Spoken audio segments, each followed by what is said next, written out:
So nice to see you, man. Glad you're here. Well, glad to be here, sir. It's Toys for Tots now. Welcome, viewers. Today we are joined by two members of our Marine Corps Logistic Base here in Albany. We have with us Gunnery Sergeant French and Lieutenant Eames here to talk about the Battle Color Ceremony and Toys for Tots. Welcome. Thank you so much for having us, Larissa. You're welcome.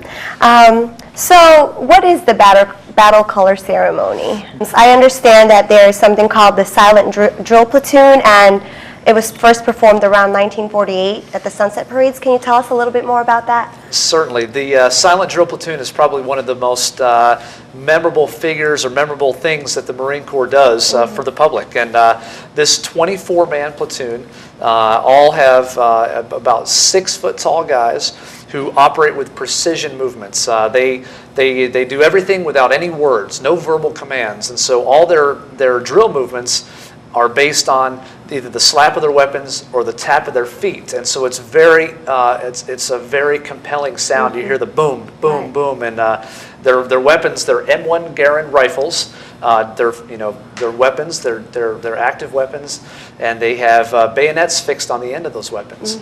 And so when they're doing their drill movements, those bayonets are spinning around and sparkling, and they execute it very precisely and very professionally. And those guys are incredible to see. If you've never seen them, you have to come see them on October 15th. Okay, since Lieutenant Eames had mentioned something about the Battle Color Ceremony, we do have a clip of it from last year, so let's go ahead and take a look.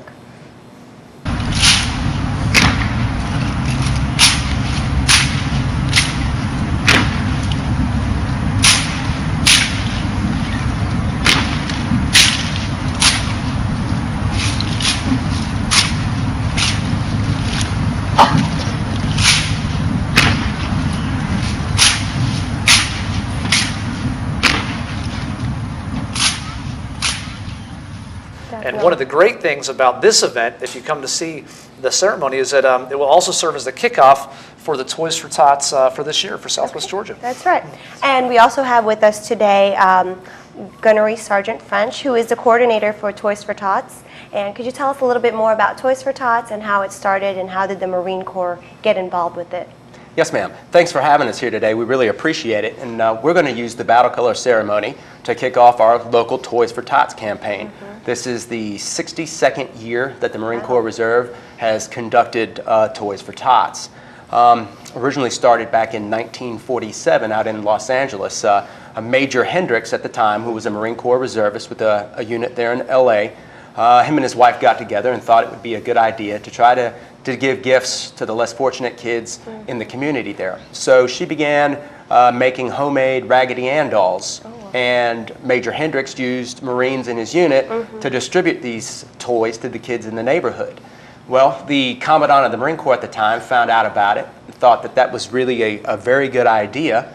So the following year, in 1948, he made it mandatory that all Marine Corps Reserve units throughout the United States, and at the time there was about 74 of them, would conduct their own type of local Toys for Tots campaign. So that's how it began. And like I said, we're in our 62nd year this year. Last year we provided toys nationwide to 7 million children. Current estimate is there's about 13 million children that live in poverty. So through our program we were able to reach just a little bit more than half of them. Good. This year the need is probably going to be even greater.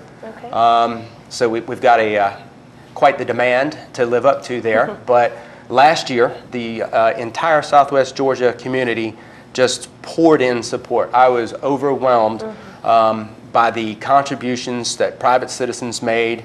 As bad as the economy was, they still showed up. They still donated toys and made our campaign a huge success last year. Okay. And speaking of toys, are there any specific age group that need toys more, or are there any suggestions of what types of toys that the people should bring? That's a really good question because we get that question a lot. The target age group is birth to 12 years of age. Okay. What I run short on every year are the birth to 2-year-olds and then the 10 and 12-year-old gifts. We ask that it be a new unwrapped toy.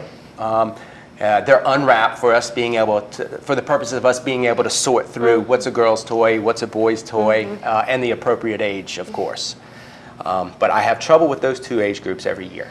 So when you start collecting this at this event, how long will you be collecting for, and where can people drop off the toys after this event? Okay, we will be collecting toys right there at the Civic Center. We'll be out there with the Toys for Tots train. I'll have Marines in dress blues on the outside of the Civic Center with collection boxes. So we would ask that you bring a toy and drop it off in one of the collection boxes there.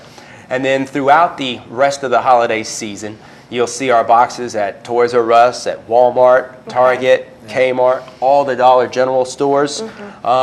And from our website, there'll also be a list of drop-off sites and also how to make a donation as well. Okay. We were talking about the Toys for Tots and benefiting the children that cannot have those kinds of toys. So how do the families register to receive those toys? Oh, thank you so much for asking that question.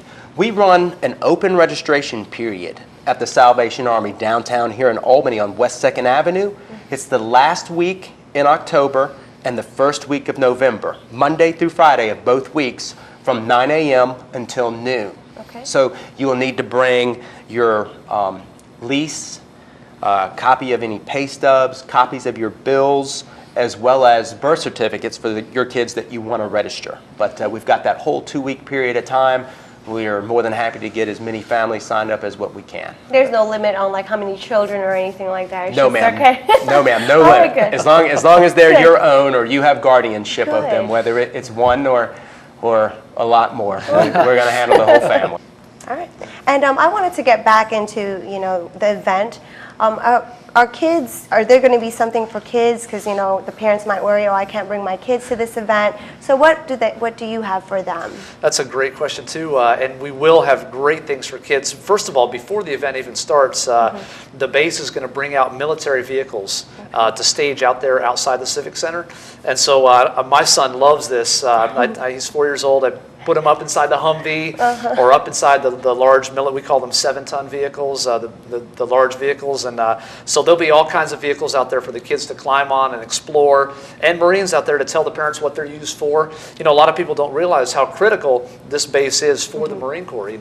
We repair equipment that goes to Afghanistan and Iraq, and that's the equipment that those kids and the parents hopefully will be able to see. Right. And so once the event starts, the kids will be enthralled with the silent drill platoon and the music. My son always asks me, Dad, are those real guns? And yes, they are. They're real, and those Marines know how to use them. They're very precise. It's an awesome ceremony. But a lot of people think that those Marines, that's all they do, but that's really not true. Most of the Marines have either been in Iraq or Afghanistan or can go. They're infantry guys, but this is just something that they do as a performance as well. Every Marine is a rifleman first. Wow, okay. And how long will this event last?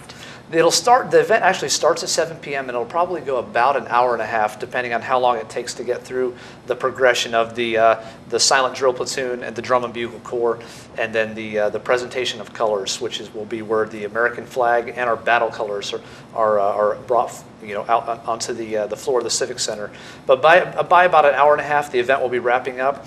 And one thing I want to mention is that when people see the Marine Corps flag, they'll notice a bunch of streamers on that flag. And those streamers represent every battle the Marine Corps has been in since our inception in 1775.